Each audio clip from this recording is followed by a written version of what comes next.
आज 31 मे राजमाता लोकमाता पुण्यश्लोक अहिल्याबाई होळकर यांची 300वी जयंती।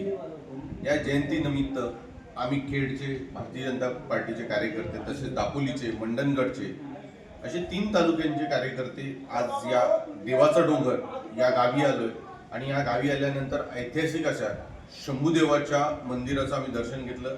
इथे साफसफाईची मोहीम राबवली।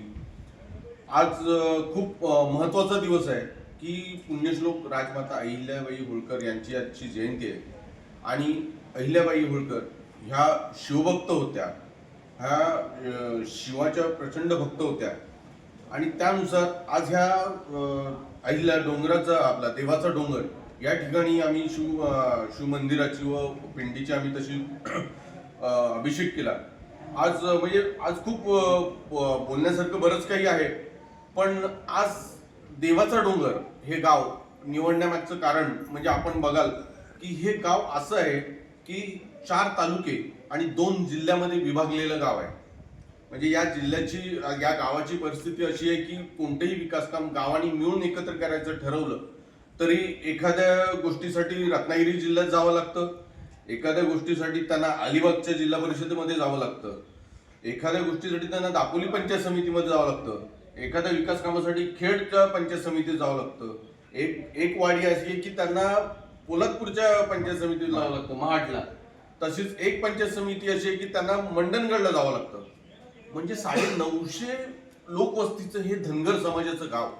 प्रत्येक गावामध्ये धनगर समाज 50-100 लोकसंख्या असलेल्या वाड्या प्रत्येक काही गावांमध्ये आहेत, पण ह्या 3 तालुक्यांमध्ये एक असं गाव आहे जे पूर्णपणे धनगर समाजाचं गाव आहे, ते म्हणजे देवाचा डोंगर हे गाव।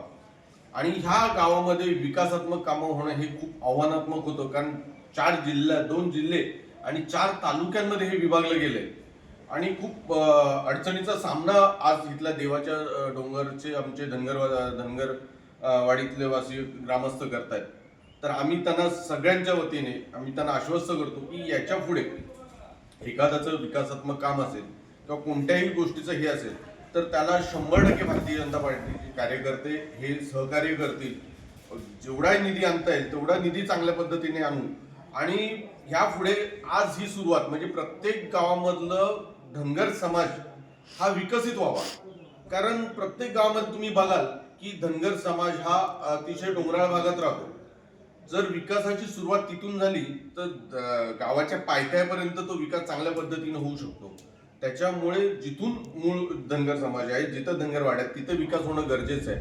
आज ही विकासात्मक चर्चा किंवा विकासाच्या दृष्टीने पहिलं पाऊल देवाचा डोंगर या ठिकाणी जर उचललं गेलं तर खेड तालुक्यातल्या प्रत्येक गावामध्ये धनगर वाड्याच्या ज्या गावामध्ये आहेत, ज्या प्रत्येक वाडीत आहे तिथे विकास होऊ शकतो आणि ह्याची सुरुवात आज आम्ही इथून करणार आहोत। पुढे लवकरात लवकर देवाचा डोंगर हा पर्यटन स्थळ म्हणून किती प्रसिद्ध करतायत आणि जगासमोर किंवा महाराष्ट्रासमोर हे कसं आणतायत यासाठी आम्ही नक्कीच प्रयत्न करू।